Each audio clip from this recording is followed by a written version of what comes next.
الحمد للہ رب العالمین والعاقبۃ للمتقین والصلاة والسلام علی سید الانبیاء والمرسلین اما بعد۔ کتاب الشہادات، گواہی کا بیان۔ باب ہے لا یشہد علی شہادت جور اذا اشہد۔ اگر کسی آدمی کو ظلم کے اوپر گواہ بنایا جائے تو وہ گواہ نہ بنے۔ عن عبداللہ بن مسعود رضی اللہ عنہ عن النبی صلی اللہ علیہ وسلم قال۔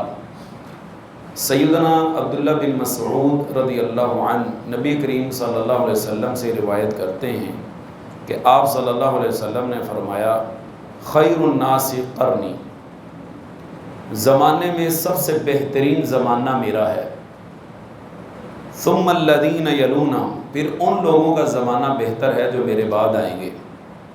ثم الذین یلونہم، پھر وہ زمانہ بہتر ہے جو میرے زمانے اور اس زمانے کے بعد آئے گا، یعنی میرا زمانہ، میرے صحابہ کا زمانہ اور میرے تابعین کا زمانہ، یہ بہترین زمانے ہیں۔ ثم اقوام تسبق شہادت احدہم یمینہ ویمینہ شہادتہ، ان کے بعد کچھ ایسے لوگ پیدا ہوں گے جو قسم سے پہلے گواہی دیں گے اور گواہی سے پہلے قسم اٹھائیں گے، یعنی ایسے ایسے واقعات رونما ہوں گے کہ وہ بندہ موقع پر موجود ہی نہیں ہوگا، لیکن وہ کہے گا کہ میں نے یہ واقعہ اپنی آنکھوں سے دیکھا ہے۔ جھوٹی گواہیاں دیں گے، لوگوں کے ضمیر بک جائیں گے، چند ٹکوں کی خاطر اپنا ایمان وہ بیچ دیں گے اور گواہیاں دیتے پھریں۔ اور آج اس کی ہمیں کثرت نظر آتی ہے، بہت سارے لوگ جو ہے وہ یہ گواہیاں دیتے ہیں، اللہ تعالیٰ محفوظ فرمائے۔ باب ما قیل فی شہادت الزور، جھوٹی گواہی کے متعلق کیا کہا گیا ہے۔ عن ابی بکرۃ رضی اللہ عنہ قال قال النبی صلی اللہ علیہ وسلم الا انبئکم باکبر الکبائر۔ حضرت ابو بکرہ رضی اللہ عنہ بیان کرتے ہیں کہ نبی کریم صلی اللہ علیہ وسلم نے فرمایا کیا میں تمہیں کبیرہ گناہوں کے بارے میں خبر نہ دوں؟ ثلاثاً، 3 مرتبہ آپ صلی اللہ علیہ وسلم نے فرمایا۔ قالوا بلا یا رسول اللہ صلی اللہ علیہ وسلم، اللہ کے رسول کیوں نہیں، بتائیے ہمیں، خبر دیجیے۔ قال الاشراک باللہ، کبیرہ گناہوں میں سب سے بڑا گناہ اللہ کے ساتھ شرک کرنا ہے۔ ایک روایت میں آتا ہے آپ سے پوچھا گیا ای ذنب اعظم، گناہوں میں سب سے بڑا گناہ کون سا ہے؟ آپ نے فرمایا ان تجعل للہ ندا وہو خلقک، جس اللہ نے تمہیں پیدا کیا ہے تم اس کے ساتھ شرک کرو۔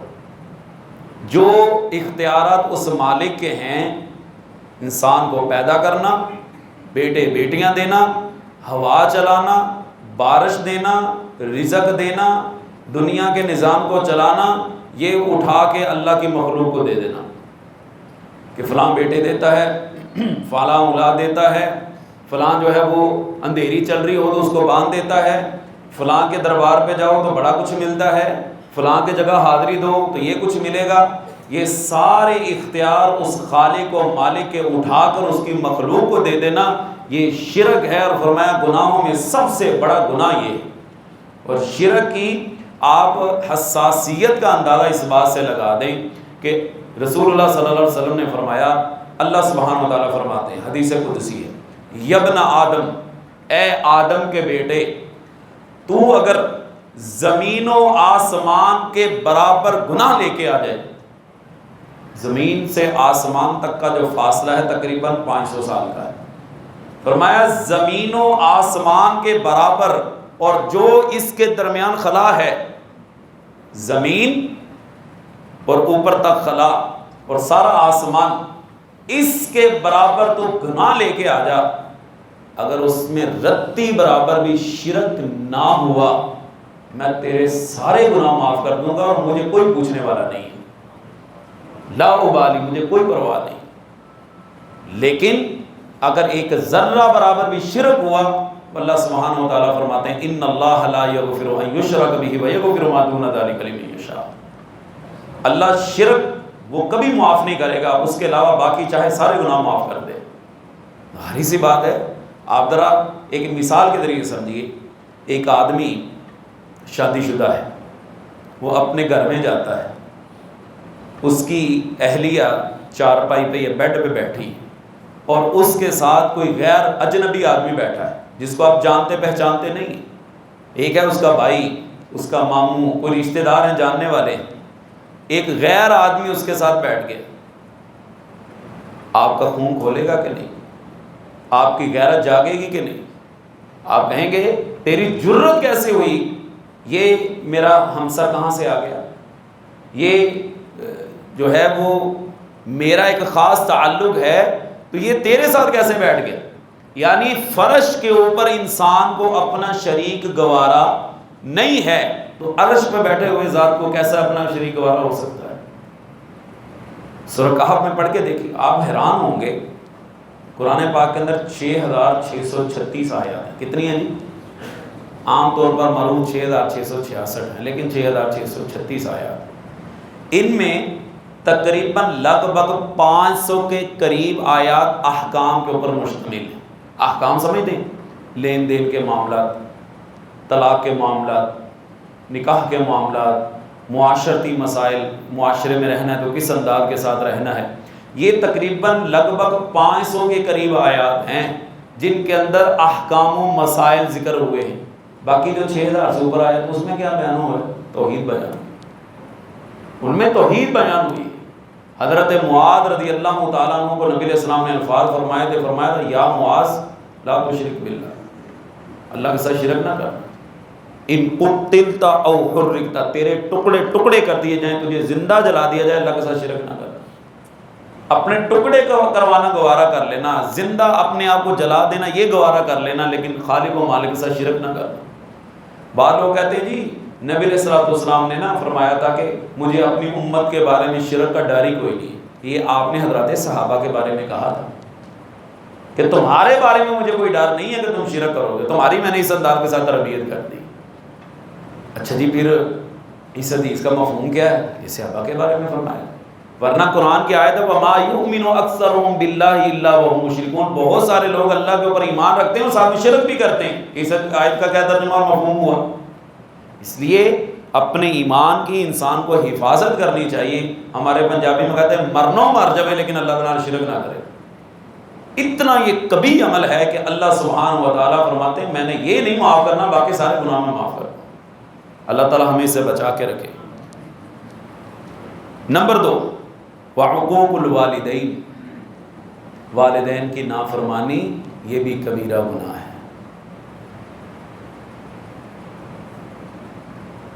ہم میں سے کتنے لوگ ہیں جو والدین کی فرما برداری کرتے ہیں؟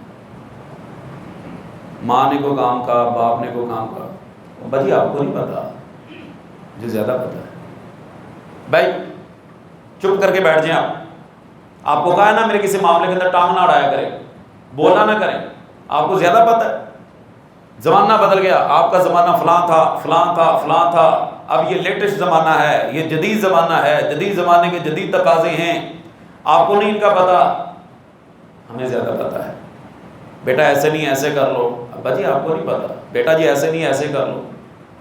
آپ کبھی آزما کے دیکھ لیجیے، آپ اپنے والدین کی بات پہ عمل کر لیں، آپ کے لیے اس میں خیر ہی خیر، اللہ کہ اس میں اللہ کے ساتھ شرک کی دعوت نہ ہو، شرک کی دعوت نہ ہو.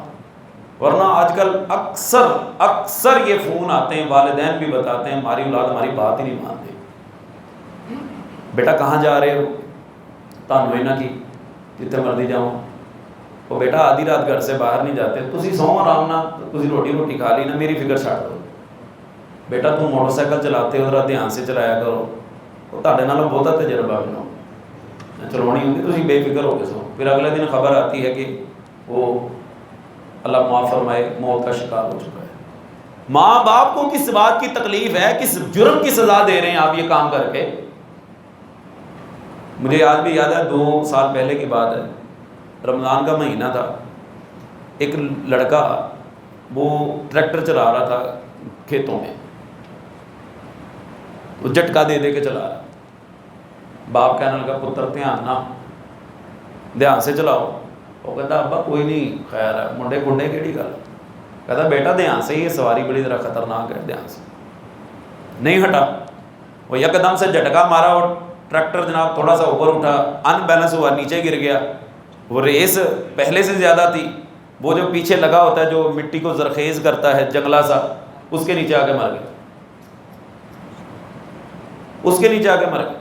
باپ نے جب وہ حالت دیکھی بے ہوش ہو گیا، گھر میں جب خبر پہنچی ماں خبر سنتے ہی ہارٹ اٹیک سے مر گئی، اور ایک بہن تھی جسے پنجابی کہتے دن میں تھے سن، عید کے بعد اس کی شادی ہونے جا رہی، باپ کومے میں چلا گیا، ماں مر گئی، بھائی بھی جاتا رہا، پیچھے بہن رہ گئی، بتائیں خاندان ہی سارا برباد ہو گیا۔ اگر ہمارے ماں باپ ہمیں کہتے ہیں بیٹا ون ویلنگ نہ کرنا، تو اس میں کس کا فائدہ ہے؟ نوجوان موت ماں باپ کے لیے روزانہ زندگی ہے، روزانہ موت ہے، جب جب یاد کریں گے تب تب مریں گے، تو بندہ اچھا نہیں، پہلے زندگی دھیان سے گزار لے، ان کا مشورہ لے کے چلے۔ وہ یہ واحد رشتہ ہے دنیا کے اندر جو اخلاص سے بھرا ہے، اخلاص سے بھرا ہے۔ اس لیے اس معاملے میں انسان کو حساس رہنا چاہیے کہ کہیں مجھ سے والدین کی نافرمانی نہ ہو جائے۔ اور تیسری، یوں آپ صلی اللہ علیہ وسلم ٹیک لگا کے بیٹھے، وجالسا وکان متکئا، آپ ٹیک لگا کے بیٹھے ہوئے تھے، آپ ٹیک چھوڑی، فقال الا وقول الزور، جھوٹی گواہی دینا بھی کبیرہ گناہ ہے، حتیٰ کہ صحابہ کہتے ہیں فما زال یکررها حتى قلنا لیتہ سکت، آپ فرماتے کہ جھوٹی گواہی بھی کبیرہ گناہ ہے، جھوٹی گواہی بھی کبیرہ گناہ ہے، جھوٹی گواہی بھی کبیرہ گناہ ہے۔ صحابہ کہتے ہیں ہم نے کہا کاش آپ صلی اللہ علیہ وسلم خاموش ہو گئے، اتنا حساس معاملہ ہے یہ، جھوٹی گواہی دینا اتنا خطرناک ہے کہ آپ صلی اللہ علیہ وسلم بار بار ایک چیز کو دہرا رہے ہیں۔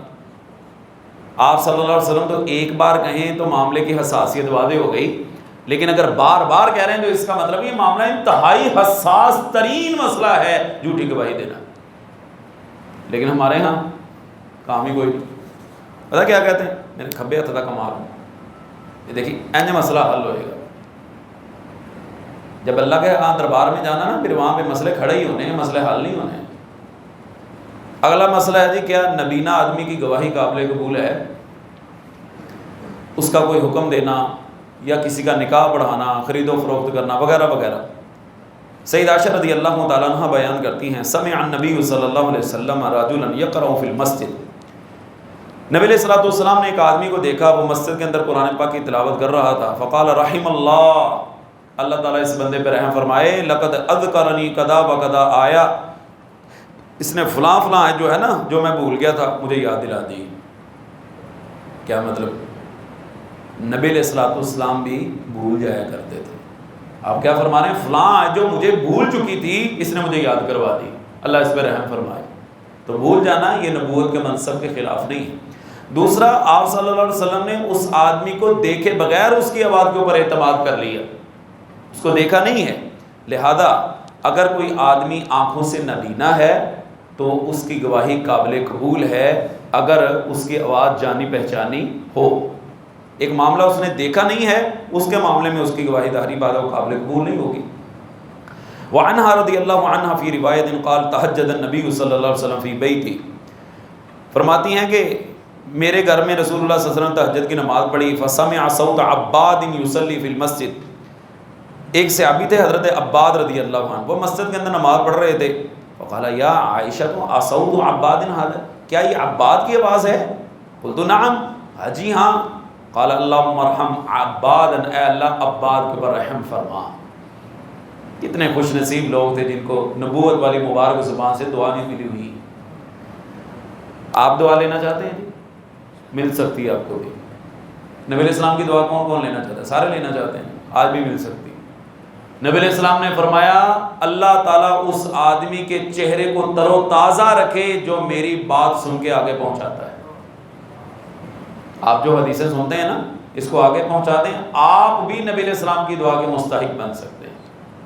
اور اسی طرح نبی علیہ السلام کے فرمان ہے کہ اللہ اس بندے پہ رحم فرمائے جو خود بھی تہجد پڑھتا ہے اور اپنی گھر والی کو بھی اٹھاتا ہے، اور اگر نہ اٹھے تو اس کے اوپر پانی ڈالتا ہے کہ چل اٹھ تہجد پڑھے، اور اللہ اس بی بی کے اوپر بھی رحم فرمائے جو تہجد ٹائم اٹھتی ہے اور اپنے شوہر کو بھی اٹھاتی ہے۔ کیسی حسین زندگی ہے ایسے میاں بیوی کے جو اٹھ کے تہجد پڑھتے ہیں۔ اور ہمارا معیار کیا ہے؟ ہمیں شادی کے لیے وہ بندہ چاہیے، وہ بندی چاہیے۔ وہ ایک آدمی کہنے لگا پہلے جوڑے بنتے تھے آسمانوں پہ، اب وہ جوڑے بنتے ہیں مکانوں پہ۔ مکان اپنا ہو، کاروبار اپنا ہو، یہ ہو وہ ہو۔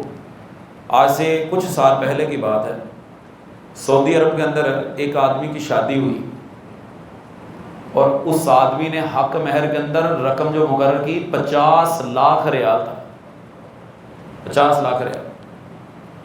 آپ کو شاید یہ قاعدہ کلیہ معلوم ہو کہ اگر مرد بیوی کو طلاق دے تو وہ حق مہر واپس لینے کا حقدار نہیں ہے، وہ حق مہر دے دے گا اس کو، اور اگر عورت خلا لے تو جو اس کو حق مہر ملا ہوتا ہے وہ اس نے واپس کرنا ہوتا ہے، وہ اس نے واپس کرنا۔ 7 دن بعد، گنتی کے 7 دن بعد وہ خاتون عدالت میں پہنچ گئی کہ مجھے اس آدمی سے خلا چاہیے۔ عدالت نے اس کے شوہر کو طلب کر لیا، کہا یہ تمہاری بیوی کا مطالبہ ہے۔ کہنے لگا میں نے تو اس کو 7 دنوں میں کچھ بھی نہیں کہا، ابھی تو زندگی کی ابتدا ہے، تو ذرا اس سے پوچھے تو صحیح ہے خلا کا مطالبہ کیوں کر رہی ہے؟ ذرا حیران رہ جائیں گے آپ سن کے، کاش کہ ایسی خواتین ہر ایک کو بھی اثر آ جائے۔ وہ خاتون جج کو کہنے لگی 7 دن ہو گئے اس کے ساتھ میری شادی ہوئی، ایک دن بھی ایک نماز بھی ساتھ میں نے نہیں پڑھی، جو اللہ کا حق نہیں ادا کرتا میرا کہاں کرے گا، میں نے اس کے ساتھ رہنا ہی نہیں، مجھے نہیں چاہیے یہ رقم۔ یہ تو 7 دنوں میں ایک دن نماز نہیں پڑھی اس نے، جو اللہ کا حق نہیں ادا کر رہا وہ میرا کہاں کرے گا، میں تو نہیں رہتی اس کے ساتھ۔ اس آدمی نے جج صاحب کو مخاطب کر کے کہا میں آپ کو اور اللہ کو گواہ بنا کے کہتا ہوں کہ آج کے بعد میں نماز نہیں چھوڑوں گا، اسے کہے اپنا فیصلہ واپس لے لے۔ عدالت نے کہا تیرے پاس 10 دن کا ٹائم ہے۔ اس عورت سے کہا بی بی اگر 10 دن بعد آ کے تو شہادت دیتی اس چیز کی کہ اس نے واقعی نماز کوئی نہیں پڑھی تو ٹھیک ہے، ہم تیرا خلا قبول کر لیں گے، اس کو 10 دن کی مہلت دے دو۔ اس نے کہا ٹھیک ہے۔ وہ عورت لکھتی ہے کہ اس کے بعد اس نے کبھی تہجد بھی نہیں چھوڑی۔ ایسی خواتین کہاں ملتی ہیں؟ آج کل معیار پیسہ ہے، اور ہم یہ سمجھے بیٹھے ہیں کہ پیسے کے ذریعے ہماری بیٹی خوشحال رہے گی، ہمارا بیٹا خوشحال رہے گا۔ نہ 9 من تیل ہوگا، نہ رادہ ناچے گی۔ مقولہ بھی بنا ہوا ہے، محاورہ کہتے ہیں نا، کسی رادہ نامی خاتون تھی تو اس کو کسی نے ناچنے کا کہا تو اس نے کہا جی وہ 9 من تیل لے کے آؤ، وہ ملے ہی نہ، مقولہ بن گیا نہ 9 من تیل ہوگا نہ رادہ ناچے گی۔ نہ ہمیں ہمارے سٹیٹس کے مطابق رشتہ ملے اور نہ بچے بچیوں کی شادیاں ہوں اور وہ لیٹ میرج ہوتے جائیں، بوڑھے ہو جائیں، ہمیں سے کوئی سروکار نہیں۔ بس ہمارا سٹیٹس نہیں ٹوٹنا چاہیے۔ ہاں ہم تو گاڑیوں میں گھومتے ہیں، ہم کوٹھیوں میں رہتے ہیں، ہم کسی جو ہے نا وہ خیمے والی کی بیٹی اٹھا کے لیں، لوگ ہمیں کیا کہیں گے؟ لوگوں کی زبانیں کبھی روک سکیں؟ لوگوں نے ایک ہی جملہ کہنا ہے انا للہ و انا الیہ راجعون، اللہ کا حکم، بس یہی کہنا لوگوں نے۔ ہے ہم میں سے کسی کا معیار نماز؟ ہے ہم میں سے کسی کا معیار قرآن کی تلاوت؟ جب بیٹے بیٹی کا رشتہ کرتے ہیں کبھی اپنے دوا سے اپنی بہو سے تلاوت سنی ہے؟ تمہیں قرآن پڑھنا آتا ہے؟ تمہیں نماز آتی ہے؟ تمہیں نماز کا ترجمہ آتا ہے؟ تمہیں واش روم جانے کی دعا آتی ہے؟ تمہیں سو کے اٹھنے کی دعائیں آتی ہیں؟ تمہیں رات کروٹ بدلنی ہو تو تمہیں اس کی دعا آتی ہے؟ تہجد کے وقت میں رسول اللہ صلی اللہ علیہ وسلم کون سی دعائیں پڑھتے تھے؟ تمہیں آتی ہیں؟ بازار جانے کی کیا دعا ہے؟ میاں بیوی نے آپس میں تعلقات قائم کرنے اس کی کون سی دعا ہے؟ ہمیں کچھ بھی نہیں پتا، نہ ہم نے کبھی پوچھا ہے۔ مجھے خود پتا ہوگا تو میں پوچھوں گا نا، مجھے پتا ہوگا تو میں پوچھوں گا۔ رات کو سونے کے کیا اذکار رسول اللہ صلی اللہ علیہ وسلم نے سکھائے ہیں؟ صبح شام کے کیا اذکار رسول اللہ صلی اللہ علیہ وسلم نے سکھائے ہیں؟ فرض نماز کے بعد کون سے اذکار ہیں جو رسول اللہ صلی اللہ علیہ وسلم نے سکھائے ہیں؟ ہمیں آتے ہیں؟ یہ ہمارا معیار ہی نہیں، ہم نے کبھی چیک کرنے کی کوشش ہی نہیں کی۔ نتیجہ چاندی نکل رہی، سر کے اندر چاندی نکل رہی ہے، بچے بوڑھے ہو رہے ہیں اور ہمیں کوئی پرواہ نہیں، ہمارا سٹیٹس ٹوٹ رہا ہے۔ بھاڑ میں گیا ایسا سٹیٹس، رونا کل جب قیامت کے دن اللہ کے دربار میں پیش ہوگے پھر تمہیں پتا چلے گا یہ سٹیٹس تمہیں کہاں گرائے گا تمہارا۔ بیٹھے رہو یہ لے کے، روتے رہو، پیٹتے رہو، چلاتے رہو، سینے پیٹو اپنے، تمہیں یہ سٹیٹس تمہارے ڈبو دے گا۔ اولاد کا بیڑا غرق کر رہے ہیں ہم، اولاد کے ساتھ ظلم کر رہے ہیں ہم، ان کی شادیاں لیٹ کر کے اپنے سٹیٹس کو بحال رکھتے ہوئے۔ کمال ہے یار، یعنی رسول اللہ صلی اللہ علیہ وسلم کی حدیث سن لینے کے باوجود بھی ہم اپنے کان جو موڑ لیتے ہیں، کان لپیٹ لیتے ہیں، ہمارے کان پہ جون تک نہیں رہی تھی میں حدیث رسول کی مخالفت کر رہا ہوں۔ کتنے بیٹے بیٹیاں بیٹھے ہوئے انتظار کر رہے ہیں کہ ہمارے رشتے ہو جائیں، یہ مکان اپنا ہو، کاروبار اپنا ہو، ایسا ہو، چھوٹی فیملی ہو۔ اب جنہوں نے پیدا کیے ہوئے ہیں، کیا وہ اللہ معاف فرمائے ناجائز اولاد ہے؟ جی چھوٹی سی فیملی ہونی چاہیے، بڑی فیملی میں سیاپے اور مصیبتیں بڑیاں نے۔ اس کا مطلب ہے ہمارے ماں باپ نعوذ باللہ بیوقوف تھے؟ کمال ہے یار، اتنی حیرانی اور تعجب ہے کہ ہم کہاں جا رہے ہیں، اور پھر ہم روتے ہیں جی ہمارا معاشرہ جو ہے وہ ترقی نہیں کر رہا، جی ہمارے معاشرے میں یہ کچھ ہو رہا ہے۔ ہمارے ایمان کی کتنی ترقی ہوئی ہے، آپ چاروں طرف بڑی بڑی بلڈنگیں کھڑی کر دیں، ہر آدمی کے پاس گاڑی آ جائے، ہر آدمی کو کیمسٹری کے فارمولے حل کرنے آ جائیں، خدا کی قسم کھا کے کہتا ہوں اگر اس کو قرآن و حدیث کا نہیں پتا، نماز پڑھنے کا طریقہ نہیں پتا، اس کو غسل کا طریقہ نہیں پتا، اس کو وضو کا طریقہ نہیں پتا، یہ بھاڑ میں جائے گی ساری ترقی، کسی کام کی ترقی نہیں ہے۔ کون اس کو ترقی کہتا ہے؟ اگر ایمان کی ترقی نہیں ہے تو کسی چیز کی کوئی ترقی نہیں۔ اور اگر یہ بلڈنگیں بنا لینا، بڑے بڑے خوبصورت گھر گاڑیاں خرید لینا ترقی کا نام ہے، تو رسول اللہ صلی اللہ علیہ وسلم کے زمانے کو کس چیز سے تعبیر کریں گے آپ؟ اس وقت تو ایسا کچھ بھی نہیں تھا۔ رسول اللہ صلی اللہ علیہ وسلم نے تو قبریں پکی بنانے سے بھائی منع کیا ہے، اس پہ آپ نے غصے کا اظہار کیا، گھروں کو پکا بنانا تو اگلا مرحلہ ہے۔ خدارا یہ پیغام پہنچائیں لوگوں تک، اپنے ایمان کی تجدید کریں، ایمان کی اصلاح کریں کہ ہم کہاں پہ جا رہے ہیں، اپنے پاؤں پہ کلہاڑی خود مارے ہیں۔ اللہ تعالیٰ نے فرمایا ظہر الفساد فی البر والبحر بما کسبت ایدی الناس، زمین میں، خشکی میں، سمندر میں اگر طغیانی فساد برپا ہوتا ہے تو اس کا سب سے بڑا قصوروار انسان خود ہے، اور پھر روتے ہیں۔ باہر کیا بڑی عجیب معاملہ ہے، معذرت چاہوں گا تھوڑا سا جذباتی اس معاملے میں ہو گیا۔ اگلا مسئلہ ہے جی تعدیل النساء بعضهن بعضا، خواتین کا ایک دوسرے کی صفائی دینا۔ لمبی حدیث ہے، میں صرف ترجمے کے اوپر اکتفا کرتا ہوں۔ سیدہ عائشہ رضی اللہ تعالیٰ عنہ سے روایت ہے کہ انہوں نے فرمایا کہ نبی علیہ الصلوۃ والسلام کی عادت مبارکہ تھی کہ جب کسی سفر میں جانے کا ارادہ فرماتے تو اپنی بیویوں کے درمیان قرعہ ڈالتے، پھر ان میں سے جس کے نام کا قرعہ نکل آتا اسی کو ساتھ لے کے جاتے۔ لہذا ایک جہاد میں جو آپ کو درپیش تھا، ہمارے درمیان قرعہ ڈالا تو میرا نام نکل آیا، چنانچہ آپ صلی اللہ علیہ وسلم کے ساتھ روانہ ہوئی۔ یہ واقعہ پردے کا حکم اترنے کے بعد کا ہے، اس لیے میں ہودج، وہ ایک جسے ہم کہہ سکتے ہیں جی ڈولی کے اندر بیٹھی ہوئی تھی، بٹھا دی جاتی اور اس کے سمیت ہی اتار لی جاتی تھی۔ ہم اسی طرح چلتے رہے، پھر جب رسول اللہ صلی اللہ علیہ وسلم نے جہاد سے فارغ ہو کر سفر سے لوٹے، حتیٰ کہ ہم مدینہ کے قریب پہنچ گئے تو آپ نے رات کو کوچ کا اعلان فرمایا۔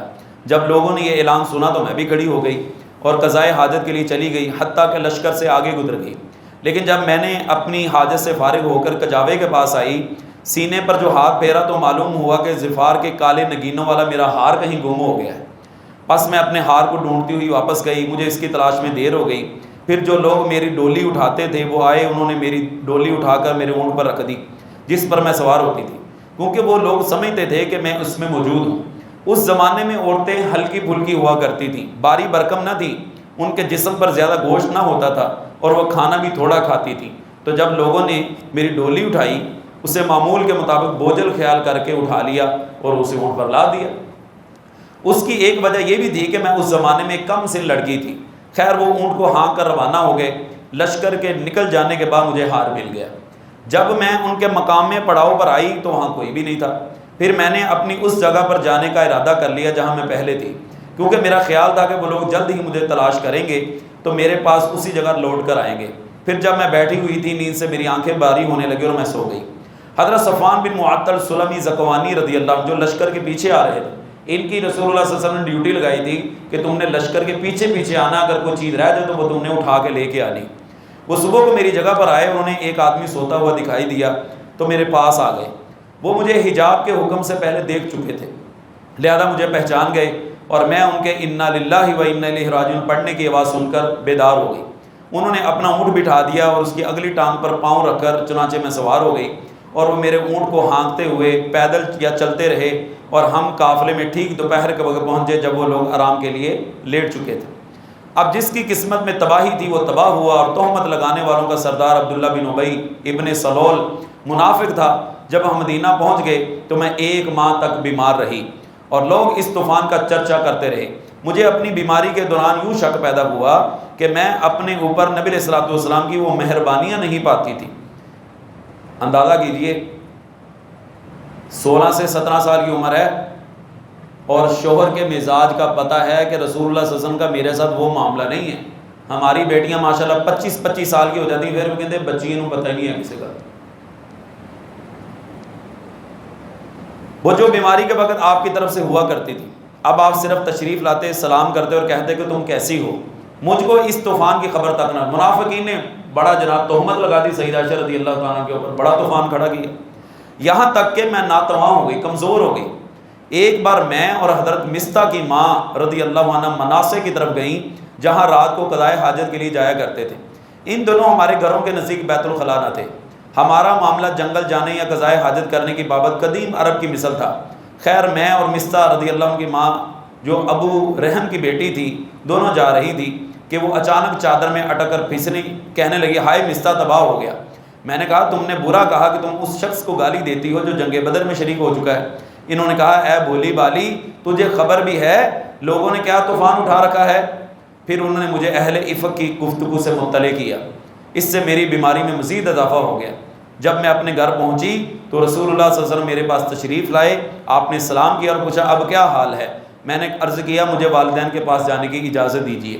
حضرت عائشہ رضی اللہ تعالیٰ عنہ فرماتی ہیں کہ میں چاہتی تھی کہ اپنے والدین کے پاس جا کر اس خبر کی تحقیق کروں۔ چنانچہ رسول اللہ صلی اللہ علیہ وسلم نے مجھے اجازت دے دی اور میں اپنے والدین کے ہاں چلی آئی اور اپنی والدہ سے وہ سب باتیں بیان کی جن کا لوگ چرچا کر رہے تھے۔ انہوں نے کہا بیٹی تو ایسی باتوں کی پرواہ نہ کر، اللہ کی قسم ایسا کم ہوتا ہے کہ کوئی خوبصورت عورت کسی شخص کے پاس ہو اور وہ اس سے محبت رکھتا ہو اور اس کی عورت کی سوکنیں اس کی برائیاں نہ کرتی ہوں۔ میں نے کہا سبحان اللہ، میری سوکنوں نے ایسا کچھ نہیں کیا بلکہ یہ تو اور لوگوں کا کیا ہوا ہے۔ حضرت عائشہ رضی اللہ تعالیٰ عنہ کہتی ہیں کہ میں نے وہ رات اس طرح گزاری کہ ساری رات نہ میرے آنسو تھمنے اور نہ مجھے نیند آئی۔ ایک عورت کی جب اپنے شوہر کے ساتھ لازوال محبت ہو نا، شوہر کسی وجہ سے اس سے کنارہ کشی اختیار کرے، اسے نیند نہیں آتی۔ اور ہمارے ہاں وہ کہتی ہے اگر تو 1 قدم پیچھے ہٹا نا تو میں 10 قدم پیچھے ہٹوں، جا تو اپنے کام پہ راضی، میں اپنے کام پہ راضی، پرواہ کوئی نہیں۔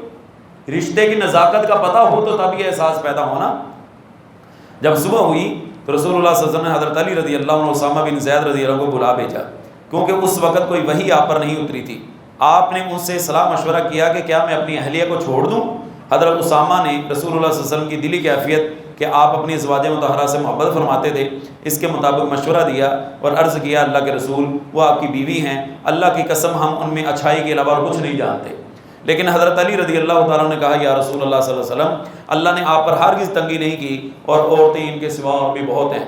آپ بریرہ رضی اللہ تعالیٰ عنہ لونڈی سے پوچھیے، وہ آپ سے سچ سچ بیان کر دے گی۔ رسول اللہ صلی اللہ علیہ وسلم نے حضرت بریرہ کو بلایا اور پوچھا ہے بریرہ کیا تم نے عائشہ میں کوئی ایسی بات دیکھی ہے جس سے تم کو کوئی شک گزرا ہو؟ بریرہ رضی اللہ عنہ نے کہا نہیں، اس ذات کی قسم جس نے آپ کو یہ حق دے کر بھیجا ہے میں نے اس میں کوئی ایسی بات نہیں دیکھی جس پر میں آپ لگاؤں۔ ہاں یہ تو ہے کہ وہ ابھی کم سن لڑکی ہے، آٹا گوندھ کر سو جاتی ہے اور بکری اسے آ کر کھا جاتی۔ سیدہ عائشہ رضی اللہ تعالیٰ کی سادگی۔ یہ سن کر رسول اللہ صلی اللہ علیہ وسلم کھڑے ہو گئے اور عبداللہ بن ابی کی شکایت کی۔ آپ نے فرمایا اس شخص سے میرا کون بدلہ لے گا جس نے میری اہلیہ پہ تہمت لگائی؟ اللہ کی قسم میں تو اپنی اہلیہ کو اچھا ہی سمجھتا ہوں اور جس مرد سے تہمت لگاتے ہیں میں تو اسے بھی نہیں خیال کرتا ہوں۔ وہ میرے گھر میری عدم موجودگی میں نہ جاتا تھا۔ پھر حضرت سعد بن معاذ رضی اللہ تعالیٰ کھڑے ہوئے اور عرض کی اے اللہ کے رسول اللہ کی قسم میں آپ کا اس سے بدلہ لیتا ہوں اور اگر وہ شخص اوس قبیلے کا ہوا تو ہم اس کی گردن اڑا دیں گے اور اگر خزرجی بھائیوں سے ہے تو آپ جو حکم کریں گے ہم اس کی تعمیل کریں گے۔ اس پر حضرت سعد بن عبادہ رضی اللہ عنہ جو قبیلہ خزرج کے سردار تھے اور پہلے اچھے آدمی تھے کھڑے ہو گئے اور قومی حمیت سے غصہ میں آ کر کہا اللہ کی قسم تو جھوٹ کہتا ہے، تم نہ اسے قتل کر سکتے ہو اور نہ تم میں اتنی طاقت ہے۔ یہ سن کر حضرت اسید بن حضیر رضی اللہ عنہ کھڑے ہوئے اور سعد بن عبادہ رضی اللہ سے کہنے لگے اللہ کی قسم تو جھوٹ کہتا ہے، ہم ضرور اسے قتل کر ڈالیں گے اور تو منافق ہے جو منافقوں کی طرفداری کرتا ہے۔ یہ آپس میں تھوڑی سی بحث ہو گئی۔ یہ کہنا ہی تھا کہ اوس اور خزرج دونوں قبیلے بگڑ گئے، یہاں تک کہ انہوں نے آپس میں لڑنے کا ارادہ کر لیا۔ پھر رسول اللہ صلی اللہ علیہ وسلم ممبر سے اترے اور ان کو ٹھنڈا کیا یہاں تک کہ وہ خاموش ہو گئے۔ اس کے بعد آپ بھی خاموش رہے۔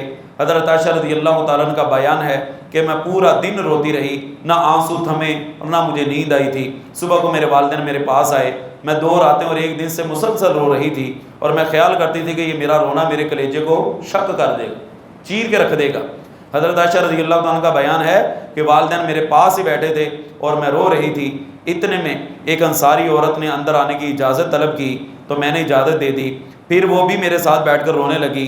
ہم اسی حالت میں تھے کہ رسول اللہ صلی اللہ علیہ وسلم تشریف لائے اور بیٹھ گئے۔ اس سے پہلے جس دن یہ طوفان اٹھا تھا آپ میرے پاس بیٹھتے ہی نہ تھے، آپ پورا مہینہ اسی تردد میں رہے، میرے بارے میں کوئی وحی نہ اتری۔ حضرت عائشہ رضی اللہ تعالیٰ عنہ فرماتی ہیں کہ پھر آپ نے خطبہ پڑھا اور فرمایا اے عائشہ مجھے ایسی ایسی خبر پہنچی ہے، لہذا اگر اس سے بری ہو تو عن قریب ہی اللہ تعالیٰ تمہیں بری کر دے گا، اور اگر تم گناہ سے آلودہ ہو چکی ہو تو اللہ سے استغفار کرو، اس کی طرف رجوع کرو، کیونکہ بندہ اگر اپنے گناہ کا اقرار کرے توبہ کرتا ہے تو اللہ تعالیٰ اس کی توبہ قبول فرماتا ہے۔ پھر جب رسول اللہ صلی اللہ علیہ وسلم اپنی گفتگو ختم فرما چکے تو اچانک میرے آنسو خشک ہو گئے، حتیٰ کہ ایک قطرہ بھی نہ رہا، اور میں نے اپنے باپ سے کہا کہ آپ رسول اللہ صلی اللہ علیہ وسلم کو میری طرف سے جواب دیں۔ انہوں نے کہا اللہ کی قسم میری سمجھ میں نہیں آتا کہ میں رسول اللہ صلی اللہ علیہ وسلم کو کیا جواب دوں۔ پھر میں نے اپنی والدہ سے کہا کہ تم میری طرف سے رسول اللہ صلی اللہ علیہ وسلم کو اس بات کا جواب دو۔ انہوں نے بھی یہی فرمایا کہ اللہ کی قسم میری سمجھ میں کچھ نہیں آتا، میں رسول اللہ صلی اللہ علیہ وسلم کو کیا کہوں۔ پھر میں نے، حالانکہ میں کم سن لڑکی تھی اور زیادہ قرآن بھی نہ پڑھتی تھی، اللہ کی قسم مجھے معلوم ہے کہ آپ نے لوگوں سے وہ بات سنی ہے جس کا لوگ چرچا کر رہے ہیں اور وہ تمہارے دل میں جم گئی ہے اور آپ نے اسے سچ سمجھ لیا ہے۔ اگر میں آپ سے کہوں کہ میں اس سے بری ہوں اور اللہ میری برات کو خوب جانتا ہے تو آپ لوگ مجھے سچا نہ جانیں گے، اور اگر تمہاری خاطر میں کسی بات کا اقرار کر لوں اور اللہ جانتا ہے کہ میں اس سے بری ہوں، یقیناً میری اور تمہاری وہی مثال ہے جو حضرت یوسف علیہ السلام کے باپ کی تھی، جس پر انہوں نے کہا تھا فصبر جمیل، اچھی طرح صبر کرنا ہی میرا کام ہے، اور جو تم باتیں بنا رہے ہو اس میں اللہ ہی میرا مددگار ہے۔ پھر میں نے بستر پر کروٹ لی اور مجھے امید تھی کہ اللہ ضرور مجھے بری کرے گا، مگر اللہ کی قسم مجھے یہ خیال تک نہ تھا کہ میرے بارے میں وہی نازل ہو۔ میں اپنے آپ کو اس قابل نہ سمجھتی تھی کہ قرآن میرے معاملے کا ذکر ہوگا، بلکہ مجھے اس بات کی امید تھی کہ رسول اللہ صلی اللہ علیہ وسلم میرے متعلق کوئی خواب دیکھیں گے اور وہ خواب میری برات کر دے گا۔ پھر اللہ کی قسم آپ ابھی اس جگہ سے الگ بھی نہ ہوئے تھے اور نہ اہل خانہ میں سے کوئی باہر نکلا تھا کہ آپ پر وحی نازل ہو گئی، اور وہ حالت آپ پر طاری ہو گئی جو وحی کے نزول کے وقت ہوا کرتی تھی، یعنی سردیوں میں بھی آپ کی پیشانی سے موتیوں کی طرح پسینہ ٹپکتا تھا۔ پھر جب رسول اللہ صلی اللہ علیہ وسلم کی حالت دور ہوئی، آپ اس وقت مسکرا رہے تھے، اور سب سے پہلے جو آپ نے مجھ سے فرمایا وہ یہ تھا عائشہ تم اللہ کا شکر ادا کرو، بے شک اللہ تعالیٰ نے تمہیں بری کر دیا۔ مومنوں کی ماں اللہ نے آسمانوں سے برات نازل کی۔ اما جان فرماتی ہیں مجھے امید بھی نہیں تھی کہ اللہ قرآن بنا کے نازل کر دے۔ اللہ اکبر، اللہ اکبر۔ جب بندہ اللہ والا ہو جاتا ہے نا، اللہ اسے ضائع نہیں کرتا۔ میری ماں نے مجھ سے کہا تم رسول اللہ صلی اللہ علیہ وسلم کے سامنے کھڑی ہو جاؤ۔ میں نے کہا نہیں، اللہ کی قسم میں آپ کے سامنے کھڑی نہیں ہوں گی، اور نہ اللہ کے علاوہ کسی اور کا شکریہ ادا کروں۔ میری برات تو میرے اللہ نے نازل کی ہے نا، تو شکریہ بھی اسی کا بنتا ہے۔ پھر اللہ تعالیٰ نے یہ آیت نازل کی، اور واقعہ افق کے بارے میں مکمل تفصیل کے ساتھ سورہ نور کے اندر اس کا تذکرہ موجود ہے۔ الغرض جب اللہ تعالیٰ نے یہ آیات میری برات میں نازل فرمائی تو ابو بکر نے کہا اللہ کی قسم میں مستہ کو اس کے بعد کچھ نہیں دیا کروں گا۔ مستہ غریب خاندان کے ساتھ تعلق رکھتے تھے اور ان کی ماہانہ کفالت کرتے تھے سیدنا ابو بکر رضی اللہ عنہ، کہ اس نے میری عائشہ کے باب میں طوفان اٹھایا، اور وہ اس سے پہلے حضرت مستہ کو رشتہ داری کی وجہ سے کچھ امداد کیا کرتے تھے۔ اس سلسلے میں اللہ تعالیٰ نے آیات نازل کی وَلَا يَأْتَلِ أُولُو الْفَضْلِ مِنْكُمْ وَالسَّعَةِ أَنْ يُؤْتُوا أُولِي الْقُرْبَى، کہ جن کو اللہ تعالیٰ نے وسعت دی ہے نا، یہ تم کام کس کے لیے کرتے تھے؟ اللہ کے لیے، لہذا مستہ کا خرچہ بند نہ کرو۔ اللہ اکبر۔ اَلَا تُحِبُّونَ أَن يَغْفِرَ اللَّهُ لَكُمْ، کیا تم پسند نہیں کرتے اللہ تمہیں معاف کر دے؟ سیدنا ابو بکر نے فرمایا تھا کیوں نہیں، ہم یہ پسند کرتے ہیں، اور حضرت مستہ کا خرچہ ڈبل کر دی۔ یہ ہوتی ہے اللہ والوں کی نشانی۔ جب کوئی کام آپ اللہ کے لیے کرتے ہیں نا، اس میں پھر ذاتی کوئی مفاد داخل نہیں ہوتا، پھر اس کو ذاتی مفاد کے لیے استعمال نہیں کیا جاتا۔ بیٹی کے اوپر تہمت لگائی تھی، حضرت مستہ بھی شامل ہو گئے تھے غلطی سے، لیکن اللہ سبحانہ و تعالیٰ نے فرمایا کہ ان کا یہ معاملہ اپنی طرف ہے، ان کو سزا اس چیز کی ملے گی، لیکن آپ نے ان کا خرچہ نہیں بند کرنا۔ ہم 1 منٹ سے پہلے اپنے آپ سے باہر ہوتے ہیں کہ نہیں؟ 1 منٹ سے پہلے تعلقات ختم کر دیتے کہ نہیں؟ حضرت ابو بکر رضی اللہ تعالیٰ عنہ کا اللہ کی قسم کیوں نہیں، میں یہ چاہتا ہوں کہ اللہ مجھ کو بخش دے. چنانچہ انہوں نے مصعب رضی اللہ تعالیٰ عنہ کو وہی کچھ دینا شروع کر دیا جو پہلے دیا کرتے تھے. اور رسول اللہ صلی اللہ علیہ وسلم نے میرے معاملے کے بارے میں حضرت زینب بنت جحش سے فرمایا، اے زینب تم اس معاملہ کے متعلق کیا جانتی ہو اور تم نے کیا دیکھا ہے؟ انہوں نے عرض کیا، یا رسول اللہ میں کان اور آنکھ بچاتی ہوں، اللہ کی قسم میں اس بلائی کے علاوہ اور کچھ نہیں جانتی. حضرت عائشہ فرماتی ہیں کہ حضرت زینب میری ہمسر تھیں، مگر اللہ تعالیٰ نے ان کو پرہیزگاری کے باعث میری بدگوئی سے بچا لیا. کیسا ایمان افروز واقعہ ہے، کیسا ایمان افروز واقعہ ہے. اور آج کوئی اٹھے اور انہی خناسیت صفات کا حامل اٹھ کے اماں جان کے اوپر تبرہ کرے، ان کے بارے میں گستاخی کرے، تو سمجھ لیجئے کہ اس بندے کا تعلق مومنوں کے ساتھ نہیں. اس لیے کہ عائشہ مومنوں کی ماں ہیں، اور جو ماں ہوتی ہے ماں کا نام بسر بدار نہیں لیا جاتا، ماؤں کو اس طرح برا بلا نہیں کہا جاتا، ان کی شان میں تنقیص نہیں کی جاتی. ماؤں کا تو احترام ہے، اور پھر وہ بھی مومنوں کی ماں، نبی علیہ الصلوۃ والسلام کی زوجہ، آپ کی محبوبہ. آپ سے پوچھا گیا نا کہ آپ کی سب سے زیادہ محبوبہ کون ہے، کس سے زیادہ آپ کو محبت ہے؟ فرمایا عائشہ سے. ثم پھر کون ہے؟ فرمایا اس کا بابا حضرت ابو بکر رضی اللہ. یہ آپ نے محبت کے درجات بیان کیے. لہذا یہ بڑا ایمان افروز واقعہ ہے، بار بار پڑھنے کے قابل ہے. آگے بھی انشاءاللہ اسی والے سے بات چل رہی ہے، کل کی مجلس میں ذکر کرنے کی کوشش کروں گا. ھذا ما عندي واللہ اعلم بالصواب، وآخر دعوانا الحمد للہ رب العالمین.